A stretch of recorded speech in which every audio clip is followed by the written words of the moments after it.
అందరికీ నమస్కారం అండి.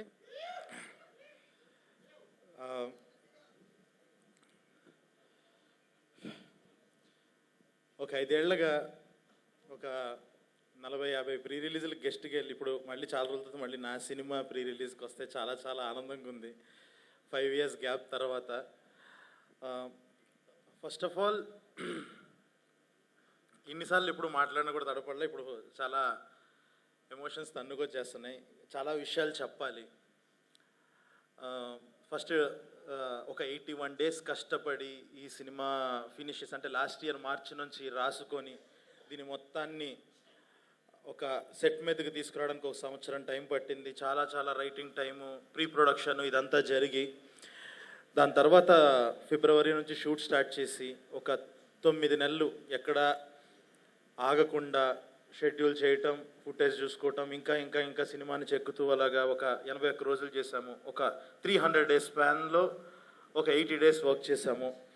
చేసి ఫైనల్గా తీసుకొచ్చాము. కానీ ఏంటనంటే December 12th మంచి డేట్ అని అనుకొని అన్నాము. నిన్న ఒక ఇన్సిడెంట్ జరిగింది. అఖండ సినిమా పోస్ట్ పోన్ అవటం వల్ల, చాలా ఇష్యూస్ వల్ల పోస్ట్ పోన్ అవటం వల్ల December 12th వచ్చింది. ఒక్కసారిగా ఎంతో ప్లాన్ చేసుకొని ఎంతో చేసిన ఒక్కసారి నా ప్రపంచం ఒకటి అనుకుని ఒక ప్లానింగ్తో వెళ్ళి ఇన్ని రోజులు నాకు ఒక అద్భుతమైన టీం ఉండటం వల్ల అనుకున్నదంతా చాలా బాగా జరిగింది. ప్రొడ్యూసర్ సపోర్ట్ వల్ల కానీ అన్ని రకాలుగా అన్నీ అనుకున్నట్టు అయిపోయింది. ఒక 2 years నుంచి అన్నీ అనుకున్నట్టు అవటం వల్లేమో ఒక్కసారి అనుకుంది జరగంగానే నేను చాలా డిస్టర్బ్ అయిపోయా. సడన్గా ఫిబ్రవరికి వెళ్ళాల్సి వచ్చిన పరిస్థితి అని కొంతమంది అన్నారు. తర్వాత అలా ఆలోచించుకుంటూ చూసుకుంటుంటే February 7th నుంచి వరల్డ్ కప్ అన్నారు. దాని తర్వాత అలా ముందుకు వస్తే జనవరిలో ఎన్నో పెద్ద రిలీజెస్ ఉన్నాయి. December 25th రిలీజెస్ ఉన్నాయి. ఇంకేదో ఒక చిన్న ధైర్యం, ఓకే మన మంచి సినిమాని తీసాం కదా, ఏదో ఖచ్చితంగా మోగ్లీ అనేవాడు చాలా మంచోడు, మోసం చేయడు అన్న నమ్మకంతో ఉన్నాము. సో నమ్మి ఇంకా ఫైనల్గా December 13th వస్తున్నాము. సో చాలా చాలా కష్టపడి చేశాము ఈ సినిమా. అండ్ నేను నా టీం గురించి ఒక్కళ్ళకి నేను చెప్పేది ఏంటంటే, ప్రతి ఒక్కళ్ళకి ఎవరైనా నెక్స్ట్ డైరెక్టర్స్ కానీ ఎవరైనా మీ దగ్గరికి వచ్చి నేను మోగ్లీ సినిమాలో యాక్ట్ చేశాను, మోగ్లీ సినిమాలో వర్క్ చేశాను, నేను ఒక యాక్టర్ని, మోగ్లీ సినిమాలో ఈ క్యారెక్టర్ చేశాను అని ఎవరన్నా చెప్తే మీరు ఆడిషన్ తీసుకోవాల్సిన అవసరం లేదు. వాళ్ళు తోపని అర్థం. టెక్నీషియన్స్ కూడా అంతే. ఇది వాళ్ళ తరపున నేను ఇస్తున్న హామీ. ఇది ప్రతి ఒక్క టెక్నీషియన్ అంటే కెమెరా డిపార్ట్మెంట్ కానీ, డైరెక్షన్ డిపార్ట్మెంట్ కానీ ఒక కత్తులు ఒక 100 కత్తులు వేసుకుని తిరిగా నేను రంపచోడవరంలో ఒక్కొక్కళ్ళు అడవిలో తిరిగా నేను. వీళ్ళతో ఒక్కొక్క టాలెంట్, ఎంతెంత టాలెంట్ అంటే నాకు ఎంత సపోర్టివ్గా, అంత చాలా కష్టమైన కండిషన్స్లో ఒక్కొక్కళ్ళు ప్రాణం పెట్టేసేసారు ఈ సినిమాకి.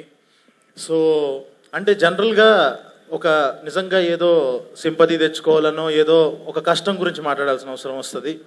ఒకటైతే గర్వంగా చెప్పగలను, ఈ సినిమా కంటెంట్ గురించే మాట్లాడతాము. నేను వాళ్ళ కష్టాన్ని జనాలకి తెలియాలి అని చెప్పేసి చెప్తున్నాను. నా కష్టం గురించి అయితే నేను చెప్పట్లేదు. 5 ఏళ్ళు అయ్యింది. అంటే ఒక సినిమా తీసాము అనుకున్నట్టు ఆడలేదు, దానివల్ల గ్యాప్ వచ్చింది అంటాం ఒక లెక్క. బ్లాక్ బస్టర్ కొట్టి గ్యాప్ రావడం ఇంకొక లెక్క. నాకు అదే ఎక్స్పీరియన్స్ అయ్యింది. ఇంకా కలర్ ఫోటోకి ఆ రెస్పాన్స్ వచ్చిన తర్వాత దాని తర్వాత నేను ఫెయిల్యూర్ వల్ల ఇంట్లో కూర్చోలేదు, సక్సెస్ వల్ల కూర్చున్నాను.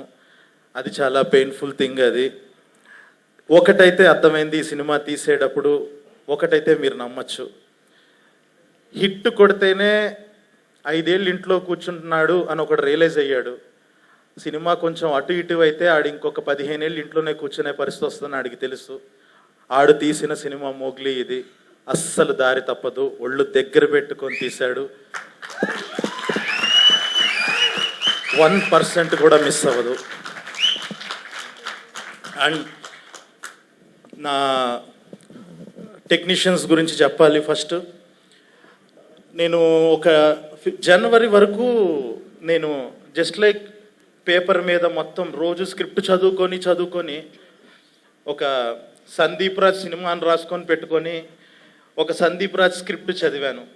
ఫిబ్రవరి నుంచి నవంబర్ వరకు మా రమామారుతి తీసిన సినిమా చూశాను నేను. ఎందుకనంటే తనుండి ఒక క్రాఫ్ట్తో తన సినిమాను ఒక లెవెల్లో చెక్కాడు తను. సో ఫిబ్రవరి నుంచి నవంబర్ వరకు నేను రమామారుతి సినిమా చూశాను. గత వారం రోజులుగా కాలభైరవ తీసిన సినిమా చూశాను నేను తన మ్యూజిక్తో. ఈ సినిమా ఓఎస్టీ ఇంకొక సంవత్సరం ఆపకుండా వింటారు, ఇదైతే నేను ప్రామిస్ చేస్తున్నాను ఖచ్చితంగా. భైరవ్ అనేవాడు నాకు ఒక బిగ్గెస్ట్ స్ట్రెంగ్త్. సినిమా మొత్తాన్ని వేరే లెవెల్కి తీసుకెళ్ళిపోయాడు. సో ఈరోజు తనకి పొద్దున్న మార్నింగ్ 6 o'clock వరకు మాకు వర్క్ జరుగుతుండటం వల్ల రాలేకపోయాడు ఫుల్ ఫీవర్తో. So Bhairava, thank you so much Bhairava. And actors విషయంకి వచ్చేసేటప్పటికి ఫస్ట్ నేను హర్ష గురించి చెప్పాలి. హర్ష అనేవాడు ఈ సినిమాలో అసలు యాక్ట్ చేయలేదు. ఎందుకనంటే నేను చూసిన హర్ష, నాకు మాత్రమే తెలిసిన హర్షకి బంటి అన్న పేరు పెట్టి ఇందులోకి తీసుకొచ్చాను.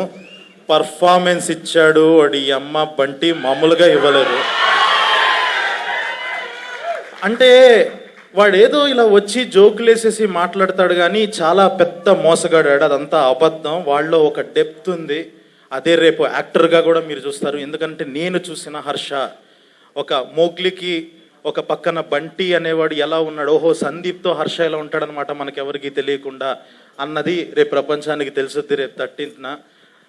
అంత ఇంపార్టెంట్ నాకు హర్ష. అండ్ అంత డెప్త్ ఉన్న మనిషి. పర్ఫార్మెన్స్ డెఫినెట్గా చాలా చాలా ఒక బాలయేసు గురించి ఎలా అయితే మాట్లాడుకున్నారో దానికి 10 మాట్లాడుకుంటారు బంటి గురించి, ప్రభాస్ బంటి గురించి. అండ్ ఆల్ ది యాక్టర్స్, నన్ను నమ్మి ఈ సినిమా కోసం వచ్చి వర్క్ చేసిన ప్రతి యాక్టర్.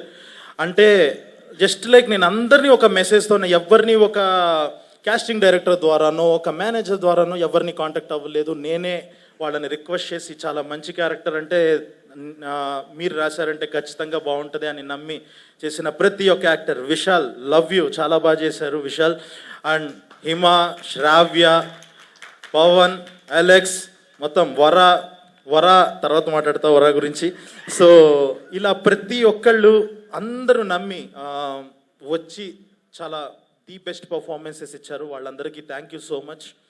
అండ్ సాక్షి, ఈ సినిమాలో నాకు సినిమా జర్నీ అయిపోయిన టైంకి నాకు ప్రతి ఒక్కరిని ఒక డైరెక్ట్ చేసిన ఫీల్ ఉంది, కానీ ఒక్క అమ్మాయినే డైరెక్ట్ చేసినట్టు అసలు అనిపించట్లేదు. ఎందుకనంటే ఏ రోజు ఒక టేక్ కన్నా ఎక్కువ ఎక్స్ట్రా తీసుకోలేదు. అండ్ డెఫ్ అండ్ మ్యూట్ క్యారెక్టర్లో ఒకరోజు ఇంకా మాకు మైండ్ పోయిన